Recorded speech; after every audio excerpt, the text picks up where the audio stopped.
Jelajahi cara baru mendapatkan informasi. Download Metro TV Extend sekarang.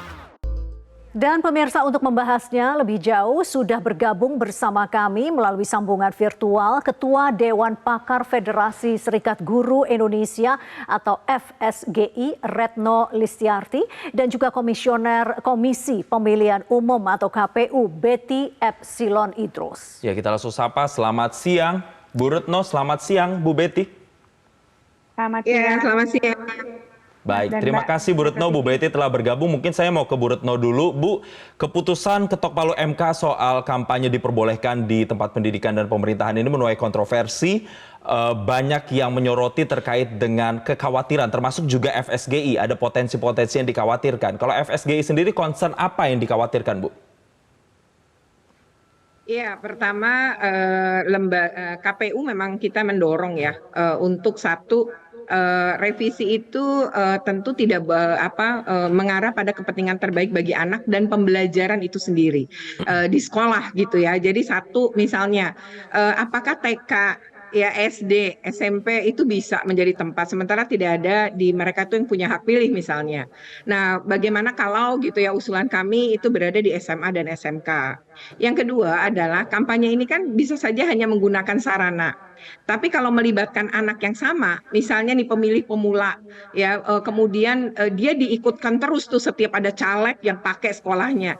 Ini kan juga nggak tepat gitu, karena dia kan belajar. Nah, dia cukup tidak bisa kemudian setiap ada kampanye kemudian di sekolahnya mereka diikutkan. Ya, itu juga kan hal yang ini menjadi minjam, tapi tidak melibatkan misalnya anak-anak di sana. Kemudian yang ketiga adalah terkait dengan waktu misalnya. Ketika kampanye mendatangkan banyak orang, apalagi kalau misalnya ada debatnya. Nah, itu kan pasti akan ada pro kontra. Nah, kalau di sekolah, ini akan bahaya. Karena kalau kampus misalnya mungkin lebih pas. Karena kampus kan lebih luas, aula ada di setiap fakultas. Kalau di sekolah kan enggak, lapangan hanya itu. Dan ini juga harus memastikan keselamatan anak-anak.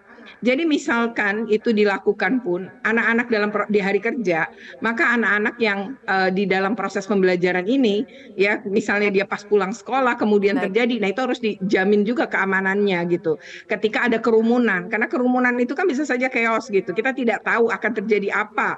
Nah, ini ada anak-anak usia anak ya karena di bawah 18 tahun kan anak-anak ini. Nah, itu berarti perlindungannya berbeda. Nah, di sini memang harus melibatkan. Nah, yang terakhir adalah terutama sekolah negeri ini bagi kami, bagi FSGI. Ini akan ada relasi kuasa, ada konflik kepentingan juga. Karena kepala daerah pertahanan misalnya, dia mencalonkan. Nah, kepala dinas pendidikan kan dia yang milih. Pasti patuh nih, mau bagaimanapun juga. Oke. Nah, Mbak ini Retno, punten, bisa terjadi juga ketidakadilan di mana pertahanan. Baik, Mbak Retno. Ini kita beralih ke gitu. KPU dulu ya, Bu Betty. Apa saja catatannya nih? Karena KPU kan yang diminta untuk membuat aturan turunannya begitu. Catatan yang paling prioritas, Bu Betty. Ya, Komisi Pemilihan Umum adalah institusi untuk mengeksekusi semua ketentuan yang lahir baik dari undang-undang maupun putusan Mahkamah Konstitusi.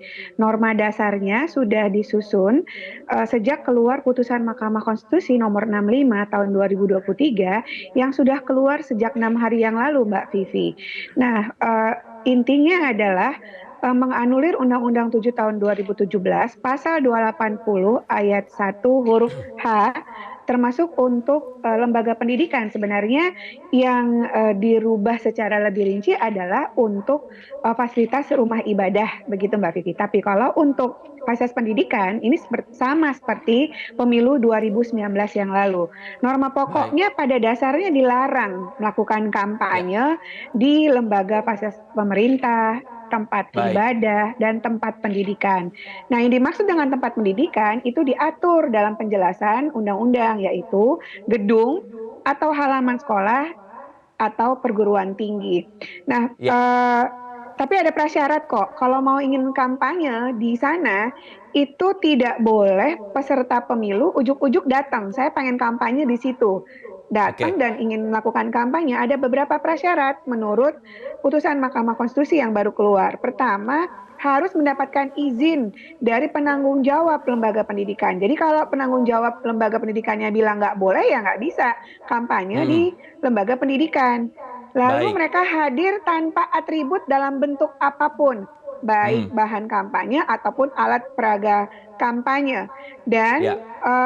dia diundang oleh pihak penanggung jawab. Itu yang sudah Oke, diatur lewat artinya harus ketentuan. ada undangan, Sebagai- harus ada izin dari tempat pengundang, ada penanggung Betul. jawab, dan juga kemudian tadi hal-hal tadi juga harus diperhatikan begitu ya Bu Betty, terkait dengan atribut kampanye. Nah, ini kan nanti masih harus direvisi, kemudian nanti akan didiskusikan dengan publik pastinya, lalu dibawa ke DPR dan juga pemerintah. Berapa lama prosesnya dan kapan targetnya Bu Betty?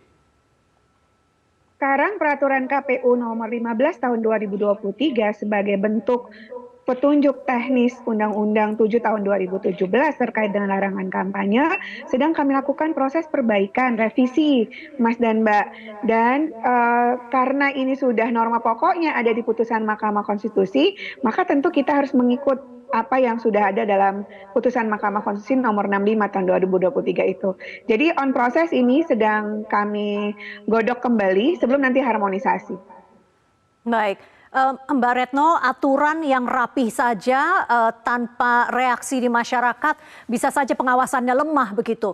Nah, kalau untuk yang ini bagaimana Mbak Retno? Tapi mohon maaf nih harus singkat responnya Mbak Retno.